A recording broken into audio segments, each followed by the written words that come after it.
আসসালামু আলাইকুম এভরিওয়ান, সবাই কেমন আছেন? আমরা অনেক অনেক ভালো আছি। চলে আসলাম নতুন আরেকটি ব্লগে, সবাইকে স্বাগতম। বাড়ির কাছে এত সুন্দর একটি ভাসমান পর্যটন থাকার পরও কেন আমরা ঘুরতে আসি? এই পর্যটকটি হচ্ছে নদীর মাঝখানে, এত এত সুন্দর যা বলার বাহিরে। দেখলেই অনুভব করা যায় যে এত সুন্দর একটি পর্যটক করেছে। এখানে না আসলে অবশ্য খুবই খুবই মিস করতাম। অনেকদিন থেকেই বলছি আসবো, তবে আসা হয়নি। আজ একেবারে চলে আসলাম। এত এত সুন্দর ভিতরে, বাহিরের অনুভবটা তত বুঝিনি, তবে ভিতরে গিয়ে যে এত সুন্দর উপভোগ করব সেটা ভাবতেই পারিনি। অবশ্য রাস্তা দিয়ে গাড়ি দিয়ে যাওয়ার সময় পর্যটকটা গাড়ি থেকেই দেখতাম, তবে ভিতরে যে এত সুন্দর সেটা অনুভব করিনি। আজকে অবশ্য একদম অনুভব করার জন্য চলে আসলাম। নদীর মাঝখানে যদি এই ধরনের কোনো ভাসমান পর্যটক থাকে তাহলে কি যে আনন্দ, সেটা আর বলে বোঝাতে পারবো না। চারিপাশে পানি আর মাঝখানে আমরা ভাসমানে ভাসতেছি। এই ভারসাম্যের ভিতরে আবার একটি দোলনা, সেটা তো কথাই নেই। আমরা যখন দু বোন মিলে দোলনায় দুলছি, এর মধ্যেই ছোট বোন পপি চলে আসলো। অবশ্য পপিকেই নিয়ে আমরা চলে আসলাম এই পর্যটকে ঘুরতে। অনেকদিন আসবো আসবো বলে আসা হয়নি, আজ হঠাৎই চলে আসলাম। নদীর এই ঠান্ডা বাতাস এত ভালো লাগছে, মনটাকে শীতল করে তুলছে। আর এরই মধ্যে একটি জাহাজ যাচ্ছে, সেটা তো অনুভব করেই অন্যরকম। এরই মধ্যে খালামণিকে নিয়ে একটু দোলনায় চড়ছি। খালামণি তো ভীষণ খুশি। আমার এই খালামণিটা শুধু ঘুরতে পছন্দ করে, ওকে নিয়ে ঘুরতে গেলেই ওর মনটা অনেক আনন্দ হয়। অবশ্য ঘোরাফেরা আমরাও খুব পছন্দ করি। তবে যে যাই বলুক না কেন, আমার কাছে যে এই ভাসমান পর্যটকটি এত এত ভালো লেগেছে, যা আমি বলি বুঝাতে পারছি না, যে এত এত সুন্দর। ভিতরে, এটার ভিতরে 50 টাকা টিকিট কাটতে হয়। তবে টিকিট কাটতে গিয়ে শুনলাম এখানে খাবার দাবারেরও ভীষণ ভীষণ আয়োজন আছে। সব ধরনের খাবারই এখানে পাওয়া যায়।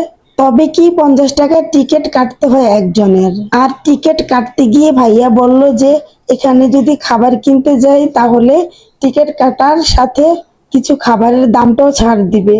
আমাদের দেশের অনেকেই এই পর্যটক ভাষণে আসেনি, যারা না এসে থাকেন তারা অবশ্যই চলে আসবেন। জিনিস আমার কাছে খুবই ভালো লেগেছে, প্রত্যেকটা টেবিলের মধ্যে এই ধরনের মেনু কার্ড গুলো দিয়ে দিয়েছে। এখানে যার যার ইচ্ছে মতো সে খাবার অর্ডার দিতে পারে। তো আমরা এখন দেখতেছিলাম কি খাবার দেওয়া যায়।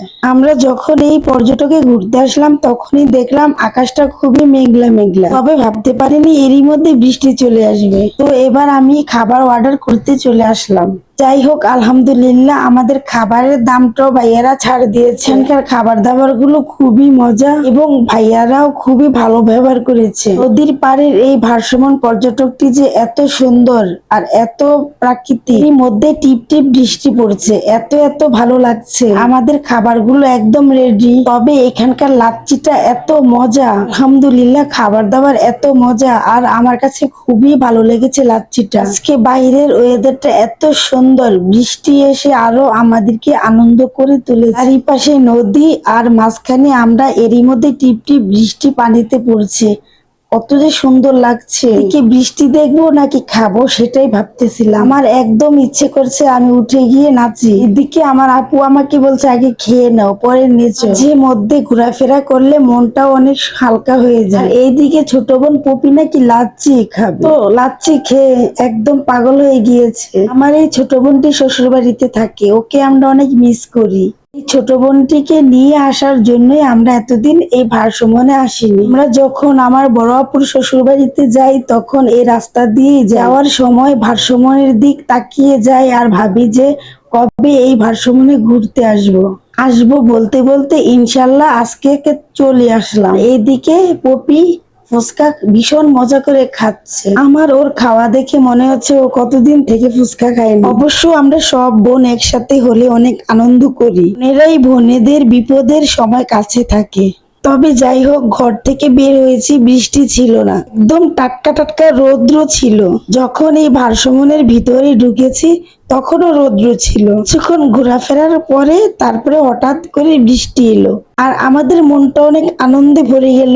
যাই হোক, লাচ্ছি খেয়ে অনেক মজা পেয়েছি, আবার লাচ্ছি অর্ডার দিয়েছি। এক গ্লাস লাচ্ছি খেয়ে একদমই পশিনি। আর এদিকে নদীর ঢেউ দেখুন কত সুন্দর। যখন একটি একটি ট্রলার যায় তখনই ঢেউটা বাড়ে, আর সেই ঢেউয়ের সাথে সাথেই আমাদের এই ভারসমনটি নেড়ে চেড়ে উঠে। তখন মনে হয় আমরা নৌকাতে উঠেছি। যারা এখানে আসেননি এখনো তারা অবশ্য মিস, তাই আমি চাঁদপুরবাসীদেরকে বলছি যারা এখানে এখনো আসেননি তারা অবশ্য চলে আসুন, এখানে এসে আনন্দ উপভোগ করে যান। এইদিকে আমরা দু বোন আনন্দ করতে করতে গান গাইতে শুরু করে দিলাম। তবে যাই হোক, জীবনে দুঃখ কষ্ট মিলিয়ে মানুষের জীবন, তাই দুঃখ কষ্ট অনেক সময় পরাজয় করতে হলে আনন্দ করতে হয়, জীবনটাকে উপভোগ করতে হয়। তাই আনন্দ আর উপভোগ করি আমাদের জীবন চলছে। সবাই আমাদের জন্য দোয়া করবেন, আমরা যেন এভাবেই আনন্দ করে দিনগুলো কাটাতে পারি।